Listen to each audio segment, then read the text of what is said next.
నమస్తే అండి, welcome to Paaksiddhii Cookery. ఈరోజు వెల్లుల్లి కారపొడి ఎలా చేయాలో చూద్దాము. Garlic chutney powder. ఇది అన్నంలోకి బాగుంటుంది, ఇడ్లీ, దోశ, ఉప్మా లాంటి బ్రేక్ఫాస్ట్ ఐటమ్స్లో కూడా చాలా బాగుంటుంది. ఇప్పుడు దీన్ని తయారీ విధానం చూద్దాం. దీనికోసం ముందుగా 25 గ్రాములు వెల్లుల్లి తొక్క తీసి రెడీగా పెట్టుకున్నాను. ఇప్పుడు ఒక బాండ్లీ వేడి చేసుకొని 1 స్పూన్ నూనె వేసుకోండి. ఎక్కువ నూనె వేయద్దండి, ఇంగ్రీడియంట్స్ తర్వాత అంతా గ్రైండ్ చేసిన తర్వాత ముద్దలాగా చట్నీలాగా అయిపోతాయి.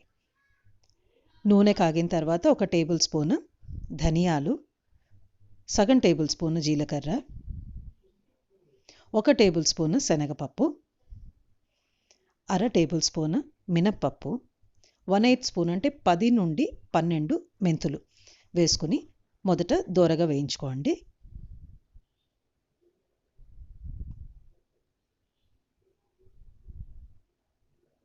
మాడిపోకుండా కలుపుకుంటూ ఉండండి పప్పుల్ని. అది వేగుతుండగా నేను ఇక్కడ పక్కన ఒక 5-6 చిన్న చిన్న చింతపండు ముక్కలు పెట్టుకున్నాను రెడీగా. మన కారానికి తగ్గట్టు ఒక 5-6 కానీ 4-5 కానీ గుంటూరు చిల్లి మిరపకాయలు. ఇప్పుడు దోరగా వేగిన తర్వాత ఇవి కూడా వేసుకుని అన్నీ ఎర్రగా వేగేంత వరకు వేయించుకోవాలి. స్టవ్ ఆఫ్ చేసుకుని ఈ మిక్స్చర్ అంతా ఒక మిక్సీ జార్లోకి ట్రాన్స్ఫర్ చేసుకుని చల్లబరచాలి.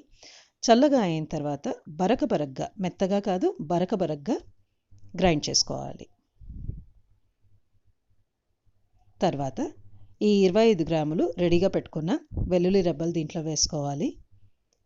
ఈ మొత్తం మిశ్రమానికి సరిపడా ఉప్పు వేసుకుని మళ్ళీ బరకబరగ్గా మాత్రమే గ్రైండ్ చేసుకోండి. మెత్తగా చేస్తే ఒక ముద్దలాగా వచ్చేస్తుంది, మనకి పౌడర్ లాగా రాదు.